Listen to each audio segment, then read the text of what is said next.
Gloire à Jésus. C'est votre émission Prière et Paroles prophétiques avec le docteur Okpaye Dike Okpaye. Qu'on vous amène chaque premier jour de la semaine pour vous aider à bien démarrer la semaine dans l'atmosphère prophétique et dans l'atmosphère de la parole de Dieu. Par la grâce de Dieu, aujourd'hui, nous allons commencer une série qui parle de relations. Il y a certains qui ne savent pas comment gérer des relations. Il faut savoir que sans la relation, nous ne deviendrons rien. Nous n'accomplirons rien. Parce que la vie progresse autour de la relation. Le thème général que nous allons traiter pendant cette série est les trois visages des relations.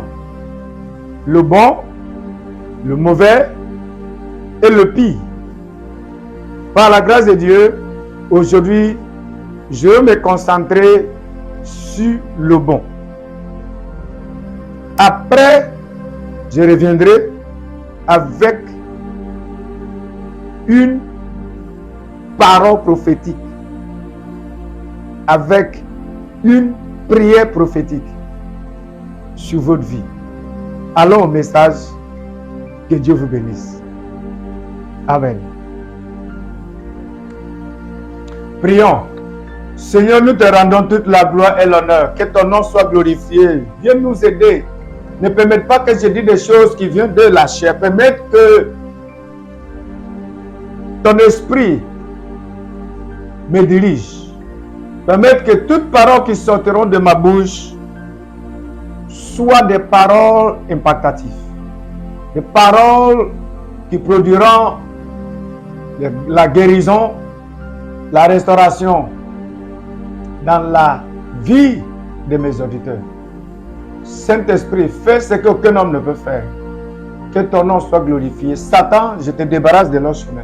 Au nom de Jésus, nous avons prié. Et on dise Amen. Amen. Gloire à Jésus. Auditeurs, auditrices, je vous souhaite la bienvenue à cette émission Prière et Paroles prophétiques avec le docteur Okpaye Dike Okpaye que je vous amène chaque premier jour de la semaine. Oui, aujourd'hui, quand je vous ai déjà dit que nous commençons cette série intitulée Les trois visages des relations. Le bon, le mauvais et le pire. Aujourd'hui, je vais me concentrer sur le bon. Sur le bon côté de la relation. Voyons que sans la relation, nous ne pourrons rien accomplir. Nous ne pourrons rien recevoir de la part de Dieu. Parce que il faut une relation pour pouvoir bénéficier de Dieu. Il faut une relation pour que tu puisses recevoir de l'aide de quelqu'un. Il faut une relation pour pouvoir atteindre, accomplir ton destin. Parce que sans la relation, Jésus nous a déjà dit que sans lui, nous ne pourrons rien faire. Ayant vu cela, je vois que il y a certains qui ne savent pas comment garder, entretenir des relations. Voyons dans le livre de Genèse, la Bible nous a dit que Dieu a pris l'homme qu'il a créé et lui plaça dans le jardin d'Éden. pour les cultiver et pour les garder. La relation se cultive. La relation se protège. Tu dois cultiver parce que en le cultivant, c'est là-bas, c'est dans la relation que ta nourriture se trouve. C'est dans la relation que ta sécurité, tout ce que tu as besoin pour exister en tant qu'un être humain, c'est dans la relation que ça se trouve. Nous allons partir avec le livre de 2 Rois, chapitre 4, à partir de verset 8 jusqu'à verset 10. Première des choses qu'on doit comprendre est que chaque bonne relation se provoque par la reconnaissance. Je reprends.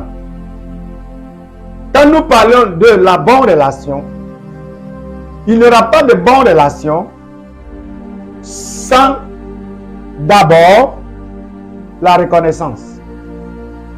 C'est ce que nous allons voir et je vais vous expliquer. Lis la parole de Dieu, mon fils. Un jour, Élisée passa à Sunem. Un jour, Élisée, le serviteur de Dieu, le prophète, passa. Où? À Sunem. À Sunem. À Sunem. Allez-y. Il y avait là une femme de distinction. Il y avait là une femme renommée, de distinction. Cette femme n'était pas une femme ordinaire. Elle n'était pas une femme pauvre. La Bible l'a appelée une femme de distinction. C'est-à-dire elle était une femme exceptionnelle. Elle avait de bien. Elle était bien placée dans sa ville, dans sa communauté. Elle n'était pas n'importe qui. Mais le serviteur de Dieu passait. Qu'est-ce qui s'est passé? Qui le pressa d'accepter à manger. C'est cette femme de distinction qui pressait à l'homme de Dieu qui est venu évangéliser, qui est venu dans la ville pour rendre visite, pas chez elle, mais qui est venu rendre ministère dans la ville. Mais elle a pressé l'homme de Dieu de venir manger chez elle. Continue. Et toutes les fois qu'il passait, il se rendait chez elle pour manger. Toutes les fois que l'homme de Dieu se retrouve dans cette ville, il vient pour manger dans la maison de cette femme de distinction. Continue de lire. Elle dit à son mari. Ça c'est verset 9. Elle dit à son mari. Qu'est-ce qu'elle a dit à son mari? Voici. Voici. Je sais que cet homme qui passe toujours chez nous est un saint homme de Dieu. Alléluia. Voici. Je sais que cet homme de Dieu qui passe chez nous pour manger, un homme de Dieu saint. Ça c'est la reconnaissance. Tu ne pourras pas établir une bonne relation avec un homme, avec une femme, avec quelqu'un sans d'abord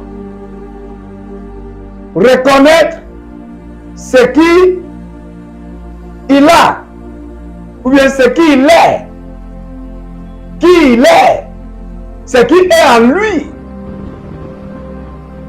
Il y a ceux qui ne prêtent pas l'attention avant de rentrer dans des relations. Première des choses qui provoquent le respect, la considération et le fait de reconnaître qui la personne est, sa mission le talent qu'il a, sa vision, ce qu'il est, ce qu'il représente. Cette femme n'était pas la seule femme dans cette ville. Malgré son niveau dans le pays, dans sa ville, malgré son statut dans la ville, elle a identifié l'onction de Dieu dans la vie de cet homme de Dieu appelé Élisée. Elle lui dit de rentrer chez elle pour venir manger.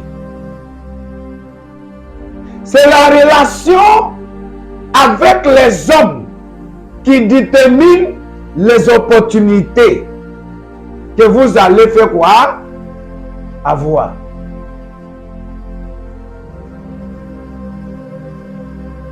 Et aussi, tu ne pourras même pas savoir qui tu es, ce qui est en toi, si tu n'es pas en relation avec toi-même. Parce qu'il y a ceux qui ne savent pas qui ils sont, ce qu'ils ont, ce qui est en eux.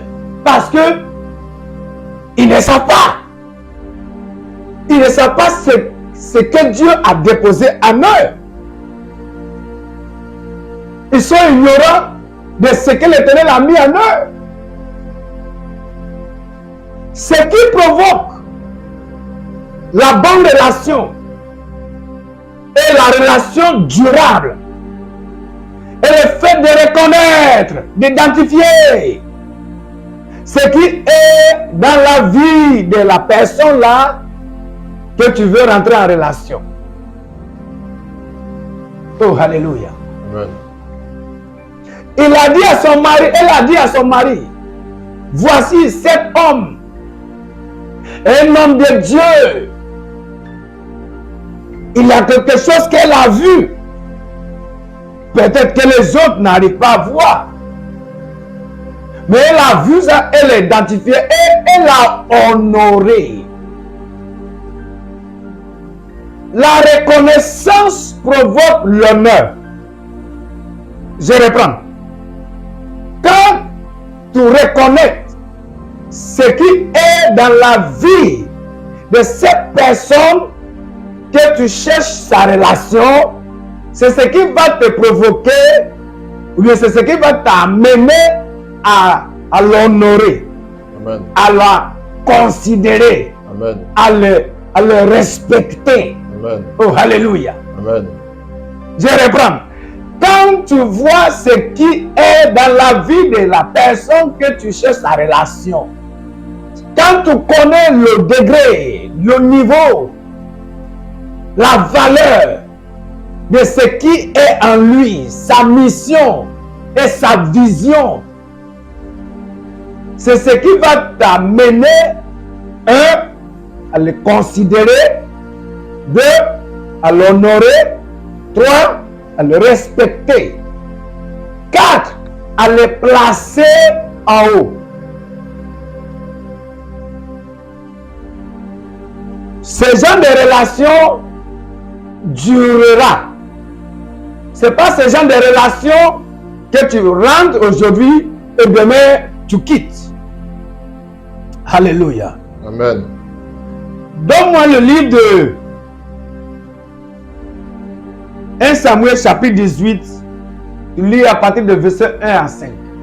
Nous allons voir comment identifier, comment reconnaître et comment honorer et comment considérer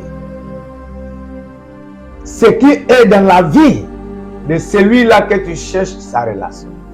Lis. David avait achevé de parler à Saül. David achevé de faire quoi? De parler à Saül. De parler au roi Saül. N'oublie pas que David vient de éliminer Goliath pour enlever, pour ôter l'opprobre qui est sur toute la nation d'Israël. L'opprobre que l'armée Israël n'arrive pas à enlever. le propre que Saül, le roi lui-même, et son fils qui est le prince. Jonathan n'arrive pas à ôter d'Israël. David vient de l'ôter. David vient de restaurer le respect qu'Israël manquait. Mais maintenant, il est venu en train de parler avec le roi au palais. Qu'est-ce qui s'est passé? Et dès lors, l'âme de Jonathan fut attachée à l'âme de David. Dès l'heure,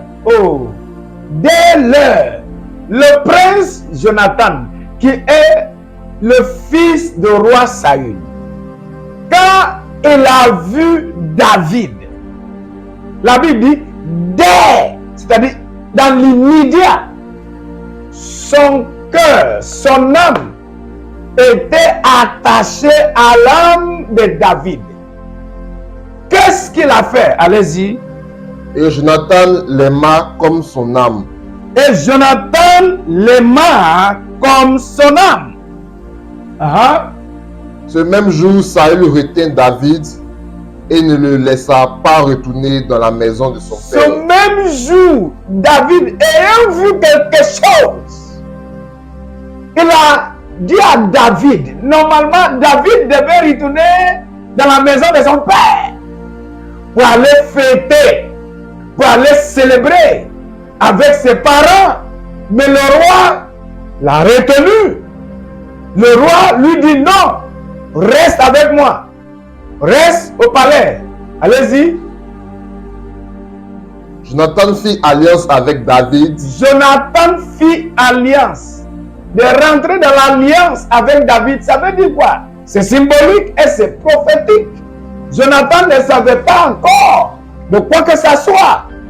Mais il a identifié l'avenir de David. Il a vu le potentiel de David. Il a vu le don qui est caché. Il a vu son avenir. Et il a vu ce que David possède. Et il a décidé de faire quoi? Établir une alliance avec ce jeune homme. Qu'est-ce qu'il a fait?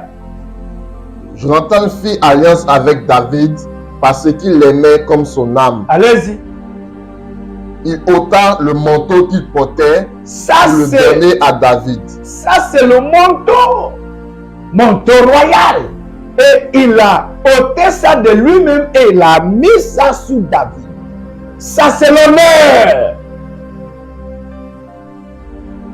N'oublie pas ce que je vous ai dit. Que la reconnaissance provoque l'honneur, la considération, le respect. Ce que Jonathan a fait était prophétique et symbolique. Qu'est-ce que Jonathan a vu qui lui a provoqué d'établir une alliance avec ce jeune homme appelé David? David n'était pas encore le roi.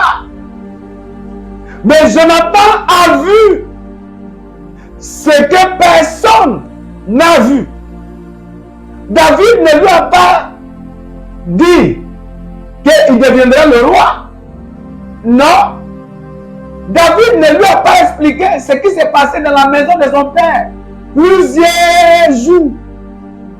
Le temps que Samuel est venu dans la maison pour le consacrer roi. Devant ses frères. Une de royauté est déjà sous la tête de David. Mais ne lui a pas encore intronisé. Il n'a même pas encore l'expérience d'un roi, de gouverner.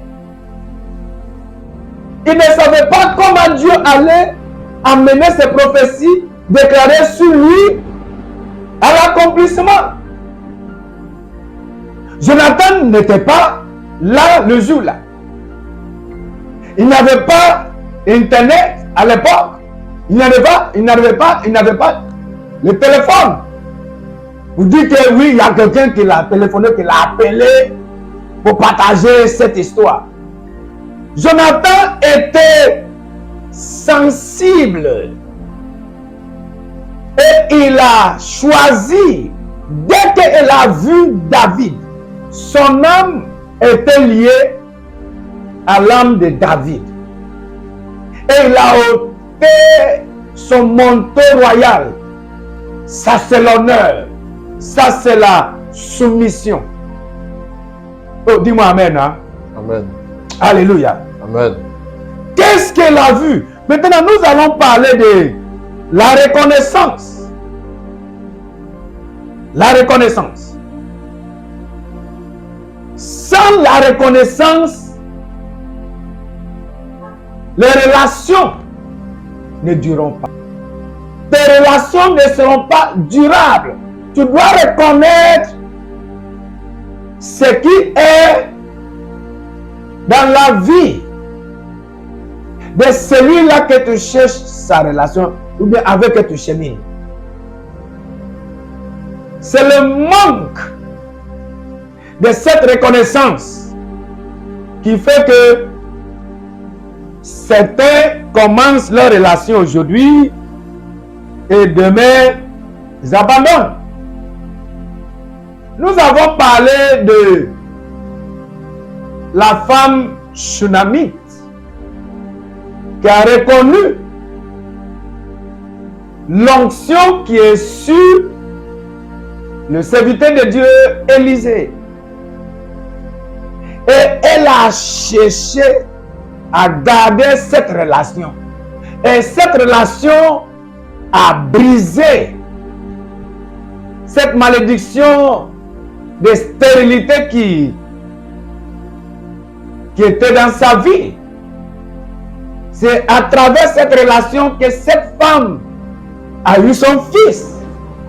Et à travers cette relation, quand son fils là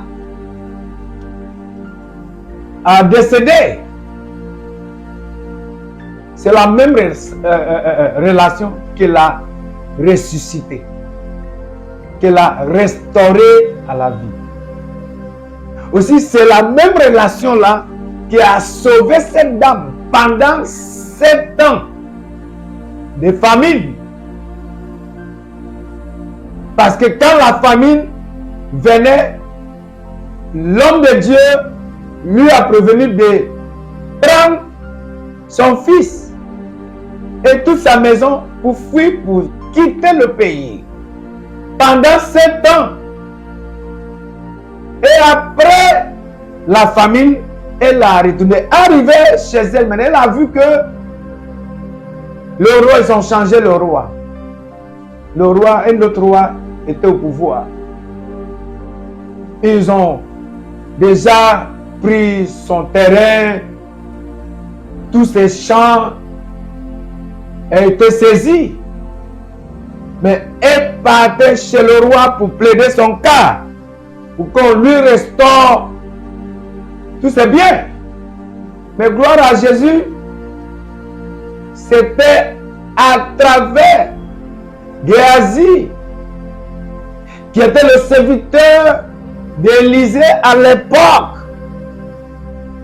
qui voyait ce que cette relation a produit, qui a dit au roi que la dame là qui vient chaque jour pour plaider son cas, voici.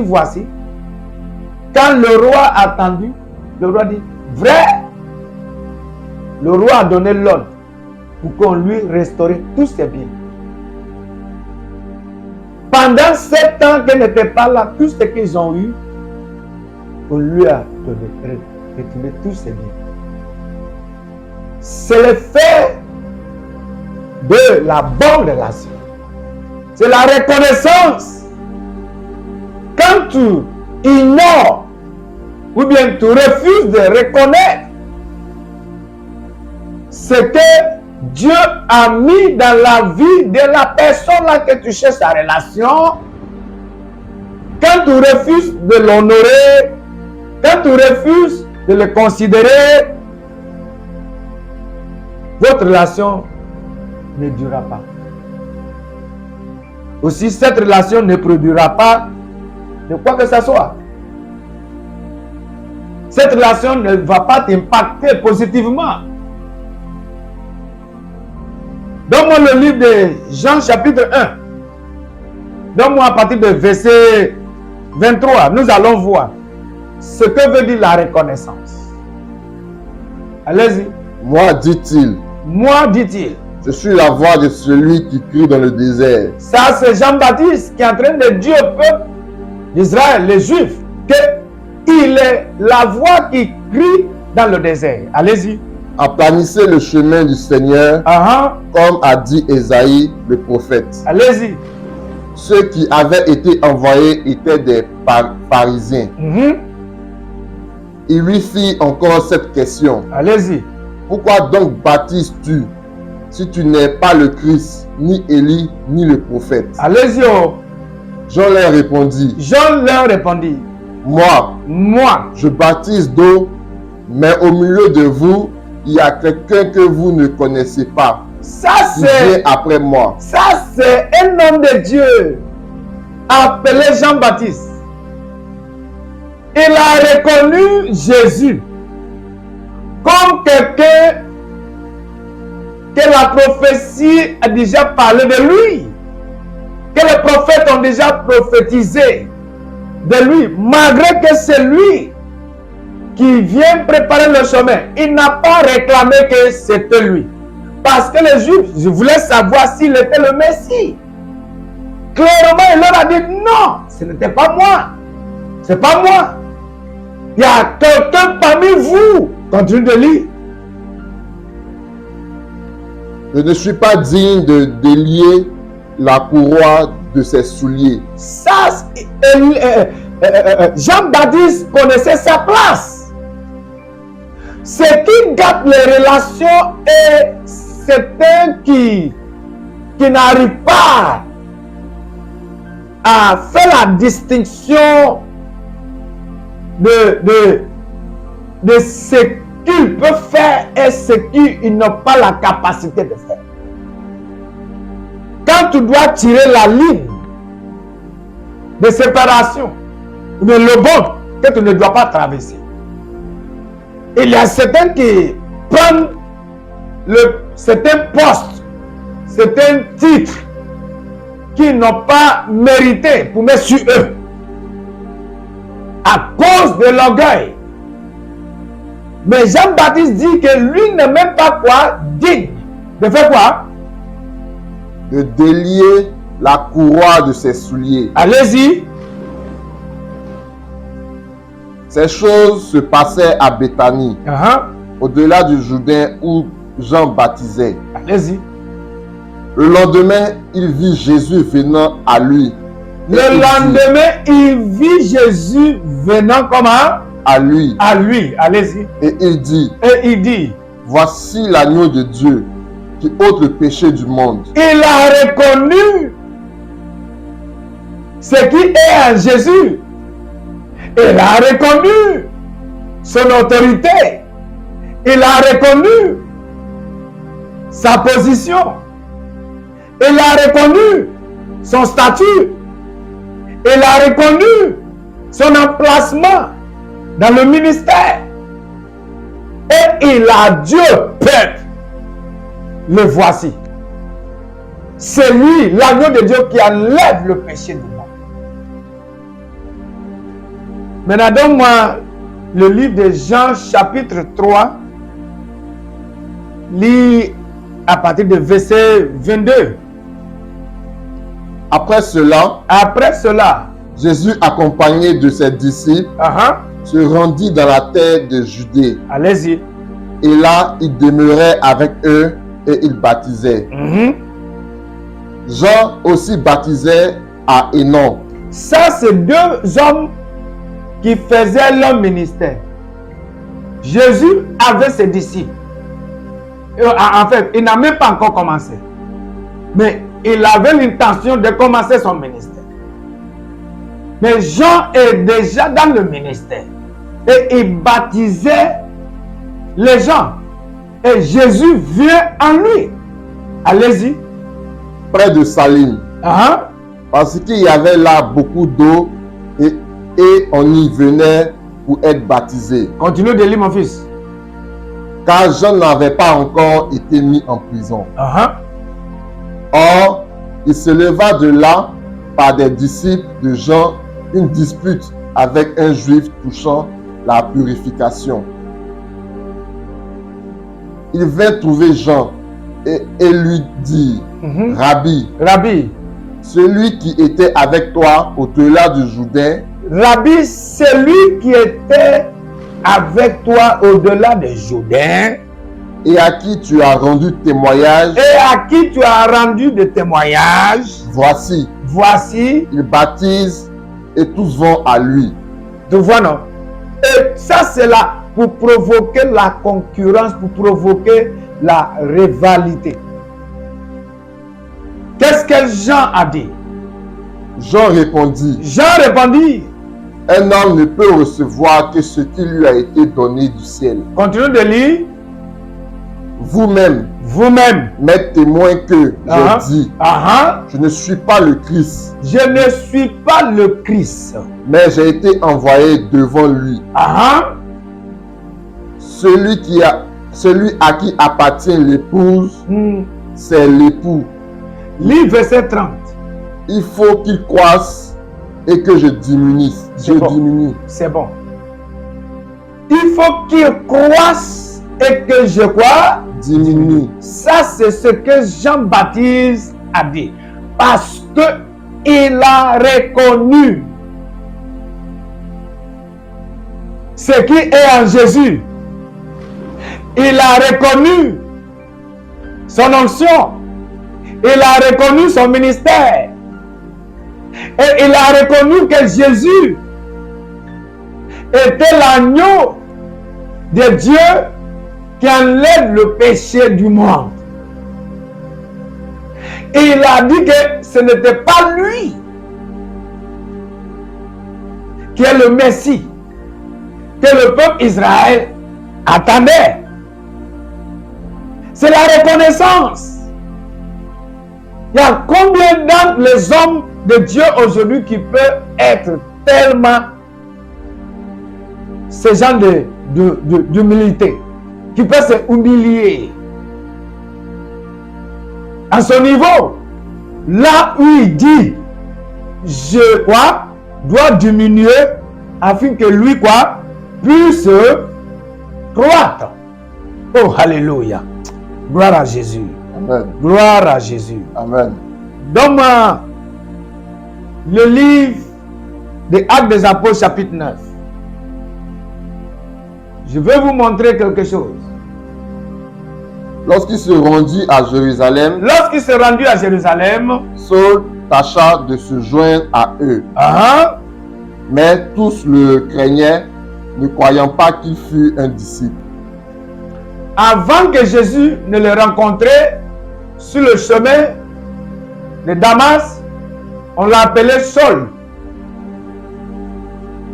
Mais il partait pour éliminer les chrétiens, pour éliminer ceux qui croient en Jésus, parce que il était à l'extrême de la religion. Il était, je peux dire, il était un fanatique, il était un extrémiste. Il tuait les chrétiens, ceux qui croient en Jésus. Mais après ces rencontres avec Jésus, il se transformait, il s'est converti. Mais la Bible nous a dit que les chrétiens ne croyaient pas que Saul, qui tuait les chrétiens, est devenu chrétien maintenant. Les gens ne croyaient pas dans son ministère en lui. Qu'est-ce qui s'est passé? Saul tâcha de se joindre à eux, mais tous le craignaient, tous le fuyaient, ne croyant pas qu'il fût un disciple. Alors Barnabas, l'ayant pris avec lui, le conduisit vers les apôtres, le conduisit. C'est quelqu'un qui doit t'aider pour que tu puisses exploser, pour que ton ministère puisse être connu, pour que ce que tu fais, pour que ton talent soit renommé, pour que ce que tu vends au monde soit renommé. Quelqu'un doit te présenter. C'est-à-dire, ça sera impossible, difficile pour que tu survives seul. C'est pourquoi nous avons besoin de la relation des uns et des autres. Lis pour moi dernièrement, avant de prier, le livre de Matthieu chapitre 10, verset 41. Lis. celui qui reçoit un prophète, Celui qui reçoit un prophète. Faut souligner, reçoit un prophète. Reçoit. Celui qui reçoit un prophète. Allez-y. en qualité de prophète, En qualité de prophète. C'est-à-dire, en qualité, là, nous parle de la reconnaissance. Le fait que tu reçois un prophète, un homme de Dieu, tu le reçois en basant sur quoi? Sur quelle reconnaissance? C'est l'honneur que tu leur accordes. C'est ce qui provoque la réception. Tu les reçois parce que tu les honores, parce que tu les as reconnus, parce que tu as reconnu quelque chose. Il y a quelque chose en eux que tu as vu et que tu apprécies, que tu veux honorer. Allez-y. en qualité de prophète, En qualité de prophète, recevoir une récompense de prophète. recevoir une quoi? Récompense de quoi? De prophète. Récompense de prophète. C'est cette récompense-là qui a produit le fils dans la famille de cette femme Shunamite. Elle a reconnu l'onction qui est sur le serviteur de Dieu. Et elle a décidé d'investir. On ne se lève pas comme cela pour entrer dans les relations sans reconnaissance. Ceux qui sont au domaine des aigles, il y a quelque chose qu'ils ont vu, qu'ils continuent d'honorer et apprécier à moi. C'est pourquoi ils sont toujours là. Ce que tu ne considères pas, ce que tu ne reconnais pas et tu ne considères pas et que tu n'honores pas, ne sera pas une bénédiction pour toi. Ne t'impactera pas. C'est pourquoi c'est dangereux d'aller s'asseoir dans l'église d'un homme de Dieu que tu ne reconnais pas, que tu n'apprécies pas, que tu n'honores pas. La reconnaissance est l'entraille qui engendre de grandes relations. La relation, c'est ce qui peut te sauver de plusieurs années de lutte. Ma prière pour vous aujourd'hui, qui est le premier jour de cette semaine, est que tout ce qui provoque la stagnation, le lutte dans vos vies, soit brisé dans le nom de Jésus-Christ de Nazareth. Il y a ceux qui ont déjà chassé les relations détruit des relations qui avaient la capacité de transformer leur vie. Mais parce qu'ils ont refusé de voir, d'identifier ce qui est dans la vie de cet homme ou de cette femme ou de ce jeune homme, et pour l'honorer, pour l'apprécier, ils ont perdu cette relation. Et depuis qu'ils ont perdu cette relation, ils vivent toujours dans le regret. C'est les hommes qui utilisent leur ignorance pour chasser, pour éloigner, pour faire éloigner des hommes et des femmes que Dieu a placés sur leur chemin pour les aider à accomplir leur destin. Ma prière pour toi qui es en train de me regarder, et pour que tu ne utilises pas ta propre main, pour que tu ne utilises pas l'ignorance pour détruire, pour chasser loin de toi la faveur des hommes et la faveur de Dieu. Je prie pour que le message que vous venez de recevoir, le message que vous venez d'écouter, répare tout ce que l'ignorance a déjà détruit dans votre vie relationnelle. Dans le nom tout-puissant de Jésus-Christ de Nazareth. Je prie pour que celui-là qui vous déjà abandonné revienne à vous au nom de Jésus. Je prie pour que dans vos lieux de travail, ces situations qui refusent de changer depuis que vous êtes dans ce travail, on donne la promotion à vos collègues, mais quand ils arrivent à vous, on vous abandonne, on vous rejette. Je prie pour que l'Éternel restaure, rebâtit, guérit votre relation dans le nom de Jésus-Christ de Nazareth. Amen. Il y a les parents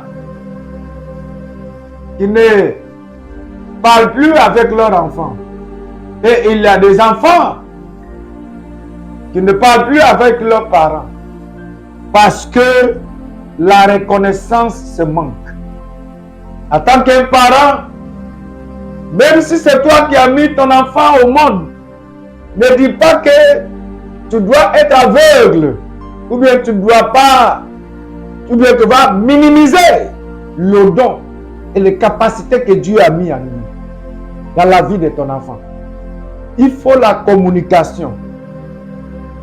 Il faut la communication. Tout ce qui provoque la haine, la jalousie, la concurrence, la rivalité, qui ne sont pas nécessaires, je les brise aujourd'hui dans le nom de Jésus-Christ. Amen. Je prie pour que le message que vous venez d'écouter aujourd'hui guérisse vos corps. Amen. Guérisse vos cœurs. Amen. Guérisse vos entreprises. Amen. Guérisse votre vie relationnelle. Amen. Dans le nom de Jésus-Christ de Nazareth. Amen. Que Dieu vous bénisse. Ça, c'est juste le premier entre les trois visages des relations, selon le thème principal. Les trois visages des relations. Le bon, le mauvais et le pire. Aujourd'hui, nous avons traité le bon. La semaine prochaine, par la grâce de Dieu, nous allons traiter le mauvais. Il y a quelque chose que vous allez apprendre à travers cet enseignement. Que vos foyers restent stables. Que vos relations soient restaurées. Que vos relations avec Dieu et avec les hommes soient restaurées. Que Dieu vous garde. Pour ceux qui n'ont pas encore abonné sur ces chaînes, faites-le maintenant. Pour ceux qui veulent rencontrer l'homme de Dieu, appelle sur le numéro qui affiche sur l'écran. pour prendre le rendez-vous. Et je serai tellement heureux de vous recevoir et pour prier pour vous. Que le Seigneur vous bénisse. Jusqu'à la prochaine. Au revoir.